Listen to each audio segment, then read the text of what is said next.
Manhwa title in the right corner of the screen. Enjoy watching. She was the most beautiful rose of the great empire. Skilled in military campaigns and political intrigue, she held the fates of the nobility and aristocracy in her hands. She played them like pawns on a chessboard. She is the brightest star of the imperial family, the rightful heir to the empire, destined by fate to become ruler. The emperor admired her and considered her his successor. The people respected her and awaited her ascension to the throne with joy and anticipation. The soldiers adored her and were ready to fight on the battlefield. The officials respected and bowed before her, working hard for the good of the people under her leadership. It all came crashing down in one day. Her reputation was ruined that day, and she herself died the night before the coronation. One fatal mistake, she was overcome by those closest to her, which is why she died. But she was miraculously reborn in the border city of the Arrow Empire and became the daughter of a merchant. She thought she was far away from politics, but it turns out her new business is surrounded by the children of her enemies from her past life. Now her classmate is the youngest son of her former political partner. The little girl who is always putting up a fight is the niece of the king's mistress. From their words, the girl learned that after the traitors died, they became rich and powerful figures. Just when she was worried about how she should start her revenge, she discovered her old subordinates. However, her old subordinates who had once excelled in everything were now in a deplorable state. Old subordinate number 1, he was once the Empire's first knight, but now he had been transferred to the school as the head guard. Old subordinate number 2, he's a talented imperial artist from the capital. On his own initiative, he went to the countryside to work as a children's tutor, but it seems that he has developed mental problems. But each of her enemies has succeeded and lives happily, while her old subordinates are scarred and their situation is tragic. The girl has become a defenseless child, unable even to kill a fly, with only the descendants of her enemies around. But perhaps it will work to use these little ones to get into her former circle and get revenge. A peaceful empire guarded by rose and sword will soon learn the truth from the one she once thought was her long-awaited ruler, exposing the bones and blood hidden beneath. Hate, kinship, love, friendship. When the departed soul returns to its homeland, how will those left behind act? Will they be angry, horrified, or unexpectedly happy? Stephanie died the day before her coronation at the age of 25. Emperor Feiny had always taught Stephanie the path to power was paved with the bodies of numerous victims. However, she never envisioned that she would one day become one of the victims. If fame could be given a name, it would be Stephanie's. At age 5, due to the deaths of her 3 older brothers on the battlefield, she became first in line to the throne. At the age of 12, she was recognized by her father, the emperor, and carefully raised as the most distinguished heir. At the age of 25, she was running the state on her own, just one step away from the throne. At that moment, however, voices broke out, not welcoming her. They had all been waiting for this day. They were fed up with Stephania and were only too happy to see her face swimming in mud. They wished the death of the princess, and scarcely had she gained the throne before she at once resolved to leave it. At 25, betrayed and rejected by everyone, she expired her last drop of blood the night before her coronation and was killed by her naive sister, whom Stephanie wanted so hard to protect. And her lover, whom she trusted with all her heart, thought she was using him as a pawn, so he hated her. Her youngest relative, whom she had carefully trained and nurtured. Every time she smiled, her nephew wanted to hold her close and love her fervently.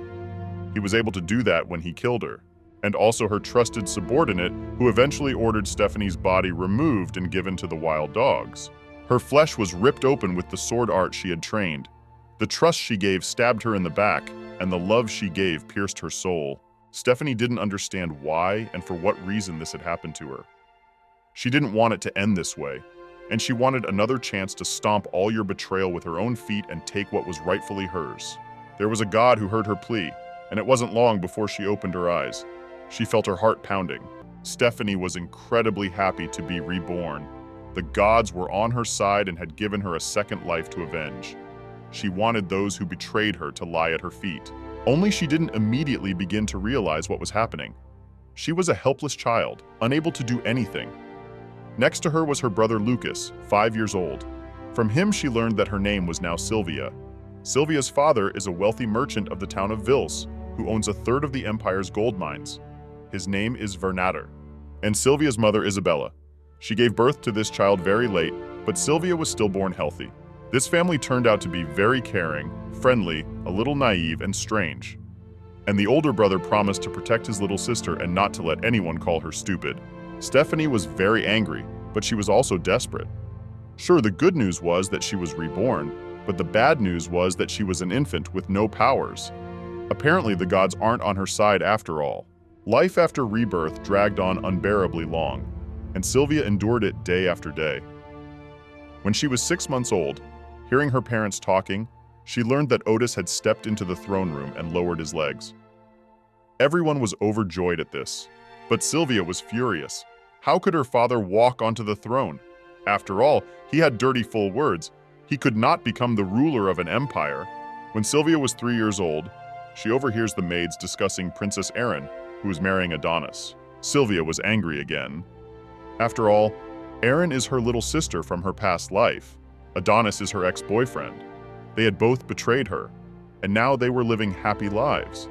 At the age of 5, Sylvia learned that the Liberal Party has maintained an election victory 4 years in a row, all thanks to the abilities of the Duke of Wellington. And the Emperor is just a puppet. The Parliament is entirely in the Archduke's pocket. Sylvia expected this. Wellington was forever cunning and devious. But it was incredibly frustrating to her that her ex-boyfriend was now at the pinnacle of fame. Her younger sister was happily married, and her nephew had become a ruler. But on a guy, where was the whole world in his hands? Why are her enemies one by one getting what they want, while she is trapped in the body of a child? But Sylvia still didn't lose her aim. She was just waiting for the day when she could get close to them. Sylvia, apart from that, you could say had a happy life. She has a sibling named Lucia. They now live in the same house and get along very well. Lucia was very fond of her younger sister, but they could be said to take advantage of each other. Lucia goes to school and is very tired, and when she comes home, she always convinces Sylvia to start going to school too, so that they will always be inseparable. Although really, Lucia just wants her aunt to lend her a luxurious carriage. For the sake of it, Lucia even persuaded her younger sister to go to a tea party together so that Sylvia would look at it and want to go to school herself. But Sylvia certainly didn't plan on going to school. She didn't want to learn what she already knew, so also with a bunch of kids. However, Lucia was still able to persuade her sister by saying that all the young lights of the town would be gathered at this tea party, and there would even be a young Lord Stewart of the Wellington family. Sylvia couldn't stay away when she learned that her traitor's son would also be there.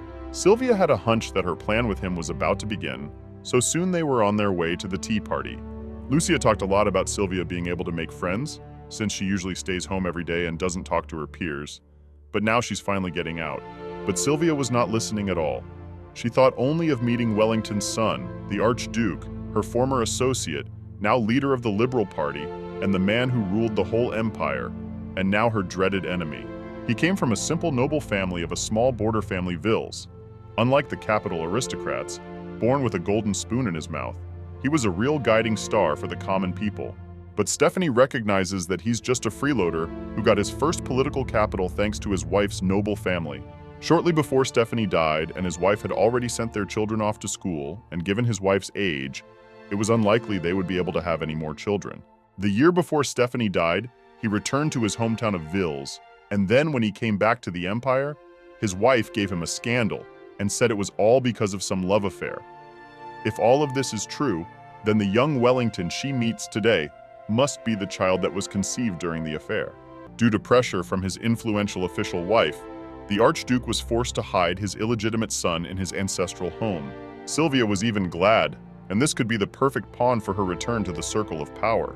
However, when she and her sister had already arrived at this tea party, she had seen the same faces, but no one important was here. There were so many children, and all of them wanted to see Stewart. That was why they had come.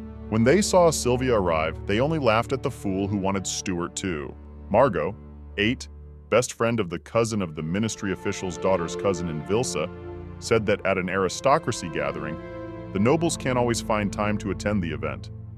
It's funny how even dirty rednecks start playing nobility games with royal manners. Sylvia just ignored all these insults. She was most upset that Stewart wasn't coming, which meant there was no point in her coming here either. Apparently, she had been too impulsive about being in a child's body. Sylvia decided to go home while the lady and her cousin discussed something there. But suddenly she heard some of the girls associated with the palace. Margot had been there recently and was bragging about how beautiful the view was from the palace, and it didn't compare to this small town. Sylvia had already thought that it would be about political intrigue. It turned out that the children were just discussing the scenery. This crowd was no different from ordinary people, petty nobles, and the most influential among them was just the niece of the emperor's mistress. Sylvia was disappointed. Anyway, these kids don't know anything at all. Sylvia immediately began to play dumb, otherwise she would have had to play along with this bunch of idle children. Margot began to tell about the legends that go around the palace, such as the legend of the Nagi Pond in Ennio's palace. The children had heard that this pond was very scary, and that Princess Stephanie had committed suicide there, and every night her spirit wanders by this place. Stephanie knew what these children were talking about in the ancient palace of the war goddess, which later became the chambers. Stephanie had a bathing chamber, and rumor has it that it was decorated with many sculptures of snakes. It is rumored that if at night, standing in front of his bath, 3 times whispered, "Mistress Princess Stephanie, had to fulfill and my wish, I am ready to sacrifice you my soul," the spirit of the princess, full of resentment, will appear to talk and fulfill the wish in exchange for a soul. Stephanie, listening to this, was surprised, for she had never been so gloomy.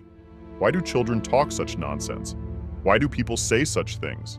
In her past life, Stephanie was proud and unstoppable. She would never commit such a weak act as suicide, and she was doing fine at that point. There was no reason for her to do it. People think Princess Stephanie committed suicide because she wanted to steal the engagement from Princess Erin and then regretted that Adonis despised and publicly rejected her. This girl, Margot, said that the princess was overwhelmed with shame and anger, so Stephanie drowned herself in Naga's pond. Sylvia couldn't listen to this nonsense any longer. She said that Adonis had been Princess Erin's fiancé from the beginning, not Stephanie stealing the engagement. In fact, Princess Stephanie liked Data and manly men, but Princess Erin adored graceful men like Adonis. If Stephanie hadn't been deceived by Adonis's sweet speeches back then, she wouldn't have fallen in love with this useless weakling. Plus, she had Leo, her subordinate, much better than Adonis in her entourage. Anyway, Sylvia told these children that Princess Stephanie would definitely not have thrown herself into the pond to kill herself. Margot started to get angry that they were trying to refute her words and said it wasn't true. But Sylvia knew that Nagi was only waist-deep water for an adult, and Stephanie wouldn't have been able to drown in a place like that. And the most important thing is that Princess Stephanie did not drown. The drowning everyone talks about is just a way to hide the truth from others. Sylvia acted a bit impulsive due to being in a child's body and trying to prove something to the regular kids. Everyone ended up looking at her very strangely. Usually in situations like this, she just starts pretending to be a stupid fool and all the problems go away. Sylvia was already starting to come up with an excuse as to why she had told all this in the first place, and she would have gotten out of this situation quietly. But suddenly, a sword was pointed at her. The same Stewart had arrived, and he was asking how the daughters of a merchant from a border town knew anything about the palace.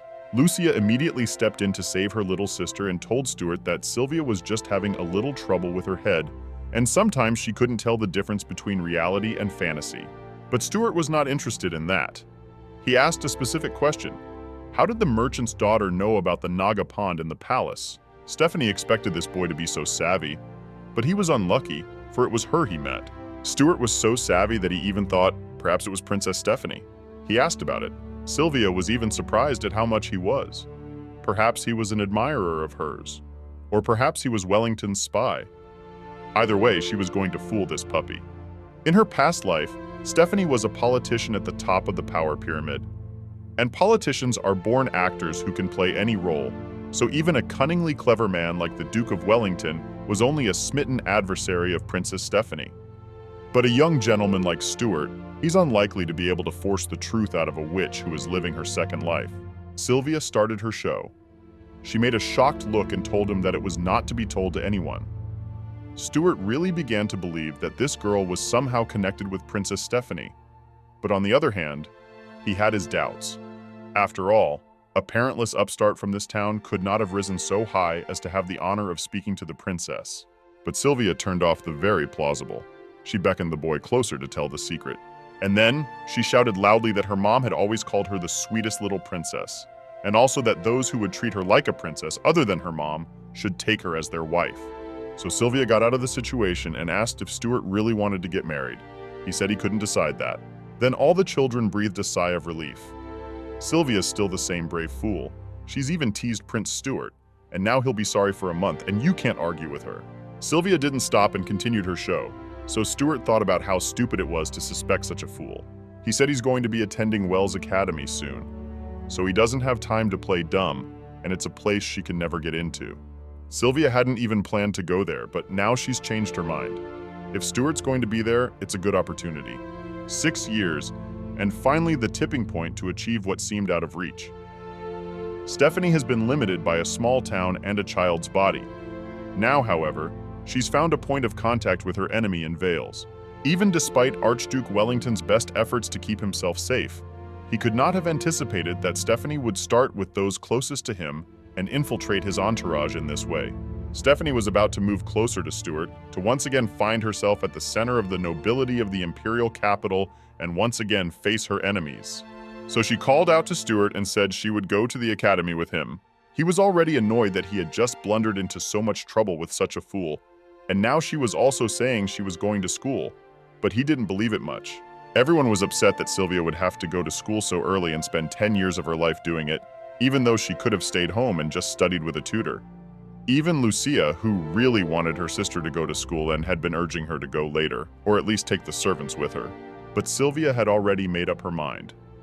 The Vale Academy for Aristocrats is the only worthy symbol of this backwater town. The academy trains under 1,000 students every year. 5 of them get a chance to go to the Imperial Academy to exchange their experience. This is an opportunity to share the ladder to success for an illegitimate child like Stewart to get back to the end, so it just has to come. And since that's the case, Sylvia can't pass up a chance like this. However, to get this opportunity, it is not enough to have only good grades. Sylvia heard that the girl from room 201 had appeared, which meant they would be roommates. And to enroll, one had to pay for the necessities, 5 gold coins. This money goes to buy special bedding and supplies designed by the academy. This girl, Carolina, brought everything with her, but she was still forced to buy it. Caroline was completely short of money. She only had a couple of silver coins. Because of this, she could not go to school. Everyone started laughing at her because of the way she was dressed and the fact that she had no money. But Sylvia decided to help. She paid and asked for the 2 best sets so that the room would have the same style. Sylvia had paid enough, and this girl would not refuse. Sylvia said goodbye to her strange family who were already crying. But they were glad Sylvia had made friends on her first day, and she was doing well. Sylvia and Carolina went to their room together. Carolina was grateful, of course, but she felt sorry that now Sylvia would be laughed at because of her, and no one would want to socialize with such impoverished aristocrats as White Crows. But Sylvia didn't think that was so bad. The only people who are worse are those who sit strong, despising the weak. They are the real outcasts. But in this academy, almost all of the students are pure-blooded aristocrats, whose families have maintained their status for at least 2 generations. Only a small fraction are either gifted, commoners, or children of incredibly wealthy families. The aristocrats rule this academy, and the rest are just ants in the shadows, never under any circumstances provoke them. But Sylvia didn't care. After all, the academy was already full of clerical workers, and even if she starts a quarrel, it will still happen someday. Sylvia has only now learned that the competition is for notable badges, not the challenges of aristocrats in life. The academy regularly holds various competitions, and the winners receive copper badges. After accumulating a certain amount, you can compete for the opportunity to go to the Imperial Academy for an exchange, so the fight for badges is a deadly battle, regardless of social status. The first competition for the freshman badge has already started today. This first one is something different from the others, so Caroline offered to go and try it too. As they approached, they were also given paper to write on. They had to write down the names of the participants and then apply to get on the list for the competition. Everyone was busy with this, but suddenly Stewart caught their attention. Caroline immediately suggested to Sylvia that she move aside and let him pass. But Sylvia continued to stand still, and Stewart noticed her at once. He remembered that rude girl. He hadn't believed she could get in, but now he thought her family had paid a lot of money to get her in. He saw that she was also going to compete and offered to be her first opponent. Everyone was shocked that he had chosen such a weak opponent. Sylvia herself didn't understand what this illegitimate child wanted. But the main thing was that he had come himself and saved her time searching for him. He said his goal was to get his badge, and a strong hunter would never complain about weak prey. If this was Stephanie from past lives, she would have refused to be the victim, seeking an equal one-on-one slaughter. But now she wants to play the role of prey for this smug hunter to fall into her trap. Accepted an invitation to this beginner's chess competition. She was going to teach Stewart the first lesson. The boldness with which one rushes into battle is foolishness to the weak. If Sylvia wants to, anyone who stands before her will be a real weakling, because this competition will decide who is the best at chess. And this is an art in which the great princess of the empire, Stephanie, is most skillful. She herself can choose whether to win or to play. Many people have gathered to watch this welcome match. Stewart plays white, Sylvia plays black, and in chess you have to win 2 games out of 3. Caroline encouraged Sylvia to win at least 1 game, otherwise it would be a crushing defeat. But Sylvia wasn't worried at all. A good hunter often becomes prey. Tonight she would lose because her real target was Stewart, and for that, she would become weak prey. The boys who were supporting Stewart were pouring mud on Sylvia, but Stewart kept quiet. They said that Sylvia as well as her figures were too useless. Sylvia was now going to make Stewart think she could always get a badge at her expense when she had a chance to change roles to hunter. With it, she would be able to get close to the Archduke of Wellington. Even though she was going to lose now, she still said that a pawn couldn't be useless. She's at least standing on the chessboard, unlike those 2 guys behind Stewart. He was only here to get his brass badge and didn't want to waste time talking. He thought that only a bad hunter would waste time on prey that could easily be killed. The party has begun. Sylvia's prey today is the trust of a puppy like Stewart. She'll safely put a bait called a badge in his teeth. Sylvia got into the silly girl role, and Caroline was sincerely trying to help, but Sylvia was walking wrong on purpose. Carolina tried very hard to help, but Sylvia still wouldn't listen. It was even pity for Carolina. Sylvia lost very quickly, and everyone praised Stewart, who had made such a clever move. He had clamped the king with bishop, knight, and queen. The opponent was in the corner, and now the black pieces would inevitably lose, no matter how the game was played. But there were still 2 games left, and another win was needed. Stewart did everything fast, hard, and cold. No intrigue at all. Everyone laughed at Sylvia, saying that this fool didn't even realize that the horse and elephant were after the king. But Sylvia saw everything perfectly well. She was just playing her part, and even made a frustrated look at losing. The main thing was that this guy had already fallen for her bait. Now she would lose a second time so that he would get the badge. Sylvia pretended that she didn't know how to play at all and was just fooling around. She even made a castle out of pieces, obviously a violation of the rules, so Stewart won very easily. Because of this, everyone laughed at her even more and insulted her, saying that she didn't even need to compete with her. Sylvia asked Stewart to teach her how to win, but he refused, not wanting to annoy his chess teacher. Then the boys behind him boasted that the chess teacher was Princess Erin, one of the best players in the empire. Sylvia was really surprised to hear that. Erin and chess? Stephanie was the one who taught her younger sister how to play chess. But then Erin, as the kind and sweet sister, didn't want to learn how to run a country or play chess. She just wanted to help her big sister.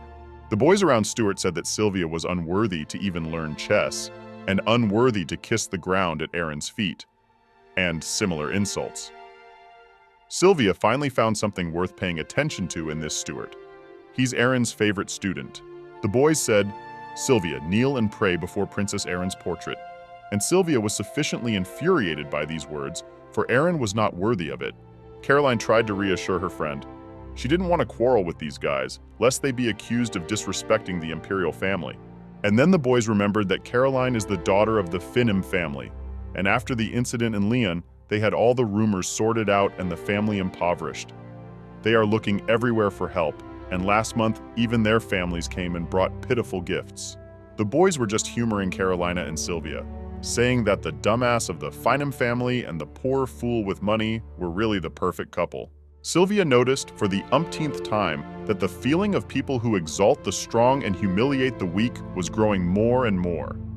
The boys were saying that a dumbass from a poor aristocrat's background wouldn't be able to challenge the Stewart family.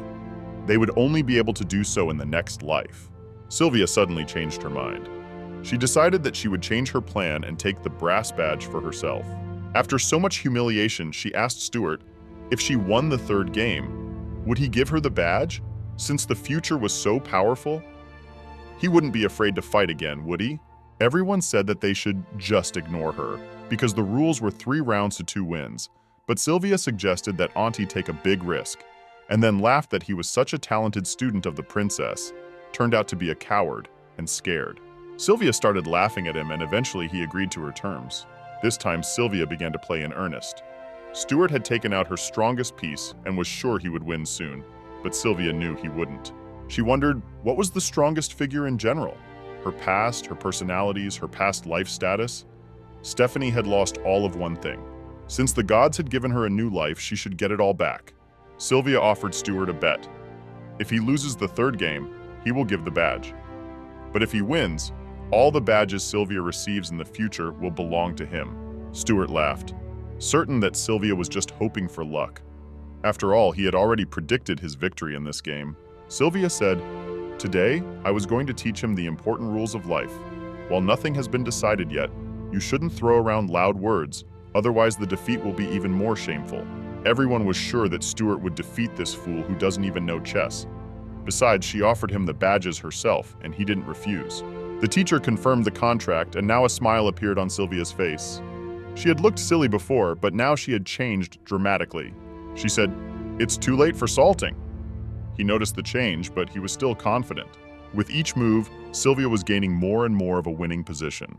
Stewart didn't understand what was happening. Why had she started going crazy and the murderous aura was gone? And why did she suddenly start playing so well? Her pawn reached the end and became the queen, the strongest piece in chess. Now Stewart's king is attacked by her queen. But he was getting angry, and he thought she had done it deliberately from the beginning, planning to make the pawn a queen and checkmate him. Everything she had done up to that point was just a ploy to keep him from noticing which piece had reached the last horizontal and become the strongest piece on the board. He didn't notice the potential threat, and Sylvia took advantage of this by making a move that resulted in checkmate. Stewart began to guess that Sylvia might not be stupid at all and was only pretending. She had said at the beginning of the game that a pawn was not useless. Now she repeated these words again. A pawn is not useless, and within it is hidden the strongest piece. Sylvia had won that bet and could take the badge. Stewart just stopped talking. The guys behind him were shocked, but they thought it was just a coincidence. Sylvia was just leaving, but Stewart stopped her abruptly. He was very annoyed. He asked, "Has that been her true face all along? Is she deliberately being stupid?" Sylvia playfully said to him, "Guess." Stewart promised that he would get that badge back sooner or later. Sylvia that the cost of the house was gone, and Caroline was so delighted. Sylvia easily overpowered Stewart and outshone him. Only then did Sylvia remember that she had originally wanted to give in to him to make him feel comfortable. But now she had fallen into her own trap. The hunter had fallen into the trap himself. What to do about it now? Sylvia realized that even if she returned the badge to Stewart, it wouldn't mitigate his hatred. After all, everyone knows how vindictive he is. Then she decided that the best thing she could do was to apologize and approached him to make amends. But then she remembered that he had originally wanted to boost his reputation with accusations of oppressing the weak by challenging Sylvia to a contest. He must have really wanted the badge, and she had beaten him in front of everyone. Sylvia tried to think of something to calm this child down, but suddenly he was called and left for the capital. He rejoiced and went away. Sylvia heard that people from the capital had come and wanted to go too. She knew that the only one who could have come from the capital to visit the illegitimate Stewart was his conniving and shameless father, who had caused Stephanie to experience death and rebirth. She was anxious to finally see Wellington again. The traitor.